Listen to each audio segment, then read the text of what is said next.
It's a beautiful day. How do you have a beautiful day when you are not in paradise? I am out here and I am in what many would say is paradise. There are palm trees, there's beautiful blue ocean water to my left, there are pools, there's enjoyment, there are people everywhere. They are having an awesome time. And in this, they are allowing themselves to experience paradise. They are having a beautiful day, or what some might consider a beautiful day. Hi, I'm Dr. Keshia Keith, licensed clinical mental health counselor, and I am here to help you grow through the dry places. And today we are in paradise because I am hosting my annual Drop Your Bags retreat, and the ladies have joined me to come to paradise, to come and release what is holding them and weighing them down, what might seem difficult, what might seem like a heavy burden and a heavy load. They have partnered with me to come here and be able to release those bags and let them go. And so the hope is that when they return home with a different mindset, a different way of thinking, a different way of perceiving the things that they see around them, a different way of knowing how they will handle themselves, how they will do exactly what it is that they need to do for them so that they can take time to just be. But what happens when they go home and there are no palm trees? There's no bright sunshine. There's no crystal clear blue ocean water out there. They will have to create their own beautiful. They will have to create their own elements and senses of happiness and peace and tranquility. And you have to do the same, because maybe you say, well, I'm not in paradise, or I can't go to the Caribbean or to the Dominican Republic or wherever. I can't do that right now. But you still have your mind. And in your mind, you have to establish how you will think, how you will view things, what it is that you will hold on to, what will be near and dear to you, what will make you feel a little bit lighter, what will make you feel a little less stressed in your day-to-day. Because here is the key component. Paradise might not be around you. You might not see paradise, but paradise can be in you.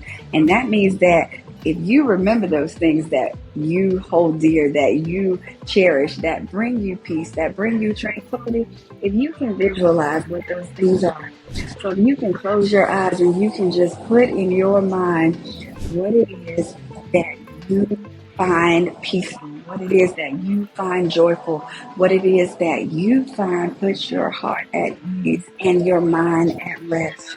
That thing, it can be a picture that looks just like this, but it's in your mind.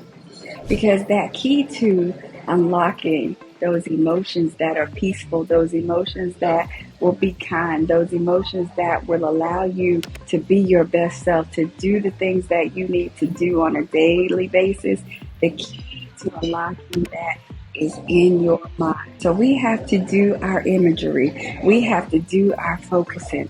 We have to do our recentering and hunting those good things, hunting those pleasant things, allowing yourself to breathe.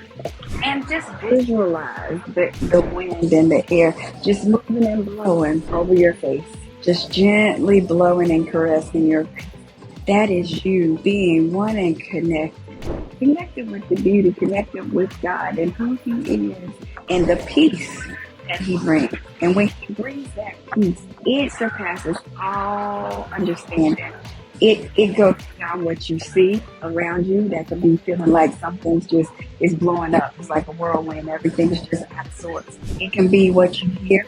I just hear all these things. It's just sometimes terrible news on the left and on the right. It can supersede all of the things that you are speaking, because sometimes our speech can be those negative things. It is not giving life. It is not producing anything that looks like peace. It is not speaking words of peace. But that breath, that still small voice of God is what gives us that peace. It's what allows us to be in a space where even though we are not physically in paradise, we can be in paradise. We can feel that happiness, that joy, that peace, that love that we so desperately need and so desperately desire. And if you say, listen, I've got to figure out how I take time for myself, how I do things like come to paradise or go sit by some water or do something that brings me that peace and that tranquility and that joy. I got to be able to do that because in that it becomes life. It is life giving. It is life producing.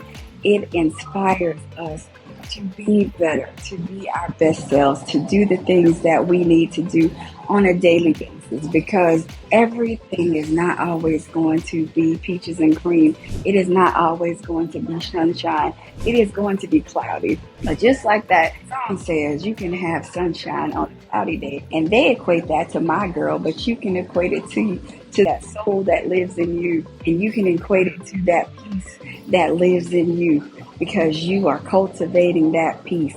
You are watering that peace daily with that grace and that gratitude that is so desperately needed. So remember, you can find paradise even when you are not in paradise. You can have a beautiful day. It can be full of hope, full of joy, full of peace, full of love, full of tranquility, even when you are not physically in paradise.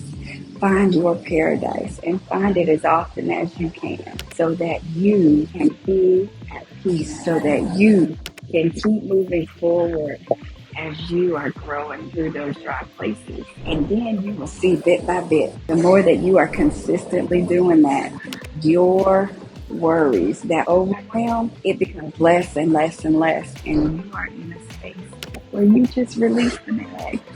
You drop it, you let it go. You say, that is no longer mine. I will no longer carry that weight. It will no longer be heavy on me.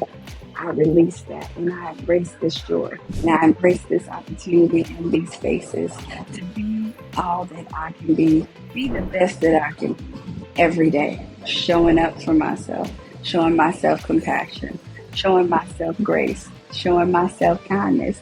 You know, all those things that you show to other people, but you don't always turn inward and turn back and give to yourself. Start pouring into who you are and what you can do and accomplish. You will see how that will spring up and you will have that overflow.